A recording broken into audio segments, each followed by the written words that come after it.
নমস্কাৰ নিউজৰ বাতৰিলৈ স্বাগতম জনাই ষ্টুডিঅ'ৰ মজিয়াত মই উৎপল দাস চাওক আজিৰ বাতৰি সপোনৰ পৰিধি অসমৰ উদ্যোগত শ্ৰী শ্ৰী ঢেকীয়াখোৱা বৰনামঘৰত মানুহে মানুহৰ বাবে শীৰ্ষ এটি অনুষ্ঠান সফলভাৱে ৰূপায়ণ কৰা হয় চাওক আমাৰ এই প্ৰতিবেদনটি সপোনৰ পৰিধি অসমৰ উদ্যোগত শ্ৰী শ্ৰী ঢেকীয়াখোৱা বৰনামঘৰত মানুহে মানুহৰ বাবে শীৰ্ষক অনুষ্ঠানৰ সফল ৰূপায়ণ উক্ত মহান সেৱা অনুষ্ঠানটি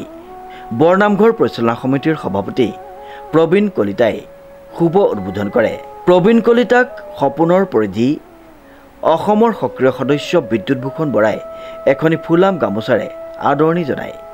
উক্ত মহান সেৱা অনুষ্ঠান ভাগত সপোনৰ পৰিধি অসমৰ হৈ উপস্থিত থাকে প্ৰতিষ্ঠাপক তথা মুখ্য প্ৰশাসক বিকি নেওগ সহ প্ৰশাসক অভিজিত বৰুৱা সহকাৰী কাৰিকৰী সঞ্চালক চিৰঞ্জিত শইকীয়া সক্ৰিয় সদস্য প্ৰাঞ্জল বৰা ৰাতুল ফুকন প্ৰাঞ্জিত শৰ্মা কৃষ্ণ দত্তৰ লগতে বিভিন্ন জিলাৰ পৰা অহা বহু সদস্যই অংশগ্ৰহণ কৰে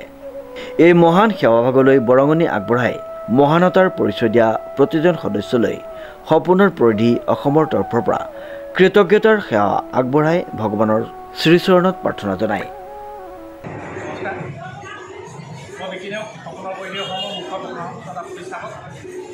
আমি ঢেকীয়াখোৱা বৰনামঘৰত লৈ অহা ভক্তকৰ বৈষ্ণৱৰ মাজত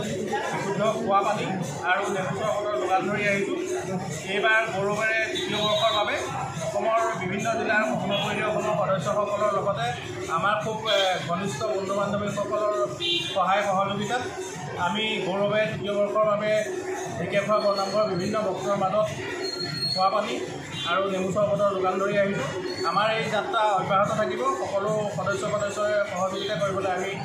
অনুৰোধ জনাইছোঁ ধন্যবাদ জাতি ধৰ্ম বৰ্ণ ভাষা নিৰ্বিশেষে সকলো ৰাইজৰ সহযোগত পালনা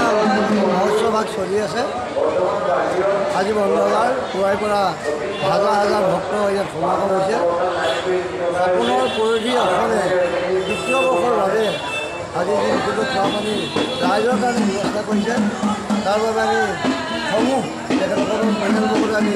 আশীৰ্বাদ প্ৰদান কৰিছোঁ আচলতে ৰাইজৰ অনুষ্ঠান ৰাইজে ইয়াত অংশগ্ৰহণ কৰি পেলাই এই পালনাম ভাগিত আমাক সহায় সহযোগ কৰে আগলৈ এখেতসকলে এনেদৰে আমাক এনেদৰে সহায় সহযোগ কৰি এই মহান পালনাম ভাগি ৰাইজক এইটো বিশুদ্ধ খোৱা পানী খুৱাই উপকৃত কৰিব সেয়েহে গুৰুজনৰ যি অক্ষয় বন্দী সেই বন্দিৰ তৰফৰ পৰা তেখেতসকলক আশীৰ্বাদ প্ৰদান কৰিম আৰু এই শুভ মুহূৰ্তত ৰাইজসকলে বিশুদ্ধ খোৱা পানী উপকৃত কৰা হ'ব ব্যুৰো ৰিপৰ্ট নিউজ নাও।